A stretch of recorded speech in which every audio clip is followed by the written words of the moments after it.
بسم اللہ الرحمن الرحیم۔ السلام علیکم ورحمۃ اللہ وبرکاتہ۔ ہمارا آج کا موضوع ہے شرک۔ عقیدہ توحید انسان کا سب سے پہلا عقیدہ ہے۔ شرک اور اس کی تمام اقسام بعد کی پیداوار ہے۔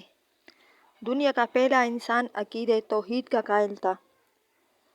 پہلے انسان حضرت آدم علیہ السلام تھے، جو اللہ تعالیٰ کے پہلے نبی تھے۔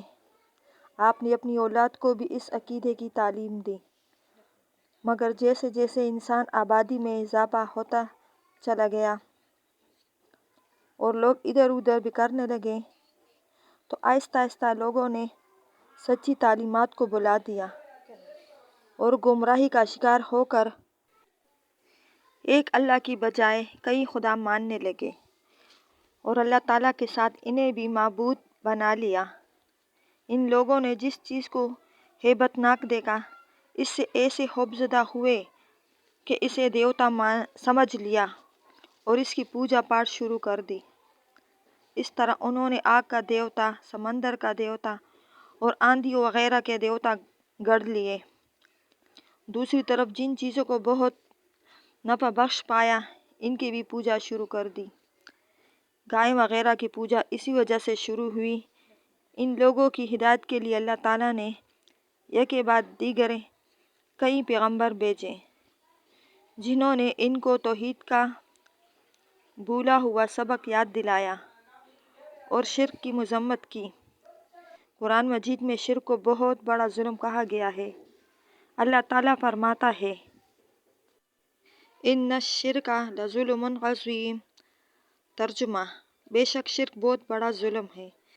اللہ تعالیٰ یہ بات معاف نہیں کرتا کہ اس کے ساتھ کسی کو شریک بنایا جائے، لیکن اس کے علاوہ ارد گرد اور گناہ جس کسی کو بھی چاہے بخش دے گا۔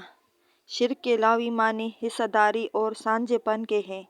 دین کی اصطلاح میں شرک کا مفہوم یہ ہے کہ اللہ تعالیٰ کی ذات یا صفات کے تقاضوں میں کسی کو اس کا حصہ دار اور ساجی ٹھہرایا جائے۔ اس طرح شرک کی 3 اقسام ہیں۔ ذات میں شرک، اس کا مفہوم یہ ہے کہ اللہ تعالیٰ کی حقیقت میں کسی دوسرے کو حصہ دار سمجھنا۔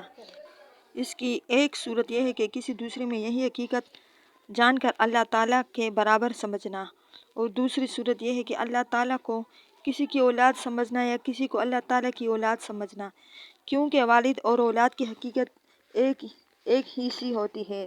لہٰذا جس طرح 2 خداؤں میں یا 3 خداؤں کو ماننا شرک ہے، اسی طرح کسی کو اللہ کا بیٹا یا بیٹی سمجھنا بھی شرک ہے۔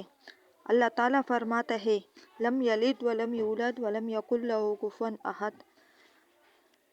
نہ اس کی کوئی اولاد ہے، نہ وہ کسی کی اولاد ہے، اور نہ کوئی اس کے برابر ہے۔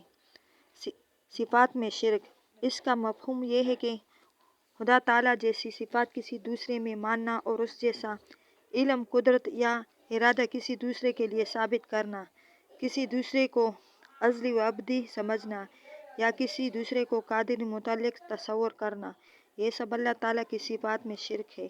اللہ تعالیٰ فرماتا ہے، لیس کمثلہ شیء، کوئی چیز اس کے مثل نہیں۔ ہر مخلوق اللہ تعالیٰ کی محتاج ہے، کیونکہ جس میں جو صفت بھی پائی جاتی ہے وہ اللہ تعالیٰ کی عطا کردہ ہے، جبکہ اللہ تعالیٰ کی تمام صفات ذاتی ہے، کسی کی عطا کردہ نہیں۔ صفات کے تقاضوں میں شرک، اللہ تعالیٰ عظیم صفات کا مالک ہے۔ ان صفات کی عظمت کا تقاضا یہ ہے کہ صرف اسی کی عبادت کی جائے اور اسی کے سامنے پیشانی جھکائی جائے۔ حقیقی اطاعت و محبت کا صرف اسی کو حقدار سمجھا جائے، اور یہ ایمان رکھا جائے کہ وہی کارساز ہے۔ اقتدار اعلیٰ صرف اسی کے ہاتھ میں ہے۔ اسی کے قوانین پر عمل کرنا ضروری ہے، اور اس کے قوانین کے مقابلے میں کسی کا قانون کوئی حیثیت نہیں رکھتا۔ قرآن مجید میں ارشاد ہوا، اللہ تعبدوا الا ایاہ، تم صرف اسی کی عبادت کیا کرو اور تمہارا معبود ایک ہی ہے، اس کے علاوہ کوئی معبود نہیں ہے۔ اور جو کوئی اللہ کے نازل کیے ہوئے احکام کے مطابق فیصلہ نہ کرے تو یہی لوگ تو کافر ہیں۔ حکم صرف اللہ کے لیے ہے، اللہ اور خلوص دل سے اس کا شکر بجا لایا جائے۔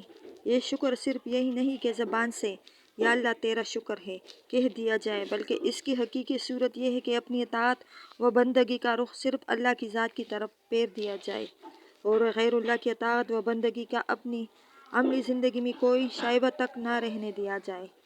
ہمیں یہ خوب خیال رکھنا چاہیے کہ شرک صرف یہی نہیں کہ پتھر یا لکڑی کے بت بنا کر ان کو پوجا جائے، بلکہ یہ بھی شرک ہے کہ ہر چھوٹی بڑی حاجت پوری کرنے کے لیے اللہ تعالیٰ کے سوا کسی اور سے لو لگائی جائے۔